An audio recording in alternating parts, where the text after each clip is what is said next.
Каждый год с приходом весны перед горожанами встает острая проблема грязного транспорта. Общественный транспорт выходит на работу каждый день и перевозит десятки тысяч людей. Вскоре начнутся проверки на надлежащее санитарное состояние салона автобусов. Оценила ситуацию с чистотой общественного транспорта наш корреспондент Анастасия Данилова. Грязные полы, немытые окна и потрепанные сиденья – это то, с чем часто сталкиваются жители нашего города. Как утверждают водители общественного транспорта, они периодически приводят салон в порядок и раз в неделю проводят генеральную уборку. Но так ли это на самом деле?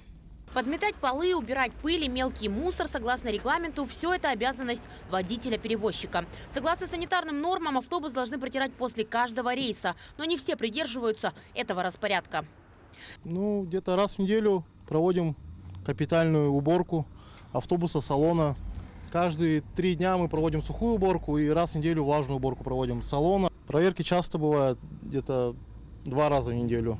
Штраф в мэрию отправляют на штраф, и выговор делает уже мэрия. И отстраняют от работы, пока не устранит свою, пока не уберется. Конечная остановка у медцентра. Съемочная группа решила провести свою проверку. И вот что было обнаружено. Если провести пальцами по оконному стеклу, то остаются черные следы от накопившейся пыли. Чехлы сидений потрепаны и засалены. А в некоторых салонах на полу был обнаружен залежавшийся мусор.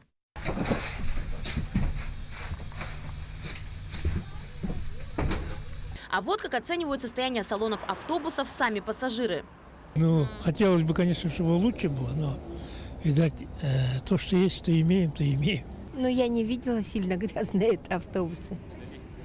Не видела. Нормально вроде, не так. Если грязно, если что-то не в порядке, то, конечно, сразу замечается. Глаза бросается, а сейчас вроде так все нормально. По мне так нормально. Я обычно не обращаю на такое внимание. Возможно, летом пыльно, и все. Между тем, в ходе опроса многие жаловались на скользкие полы в салоне, особенно пассажиры пожилого возраста. Единственная просьба зимой, как стелить что-нибудь на пол, иначе бывает очень скользко.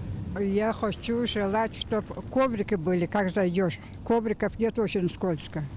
Вместе с этими и другими проблемами в единую дежурно-диспетчерскую службу города Якутска за 2 месяца с начала года поступило 65 обращений на поведение водителей, санитарное состояние салонов, оповещение остановок и интервалов движения. Власти города обещали усилить контроль по организации общественного транспорта. Сейчас в весенний период, конечно, у нас будет повышенная пыль, и водители это будут делать гораздо чаще, чем в зимний период. Над этим тоже ведется контроль и ведутся внеплановые проверки. При несоответствии санитарного состояния автобуса данный автобус снимается с маршрута до приведения в полное соответствие. Потом они приезжают на повторный осмотр, и после того, как они пройдут уже осмотр на соответствие, потом их можно будет выпускать на линию. В ближайшее время власти усилят работу по соблюдению санитарного состояния салонов автобусов, проверке и ремонту техники и наличие документов на рейсе. Анастасия Данилова, Джулустан Накентьев, Якутск.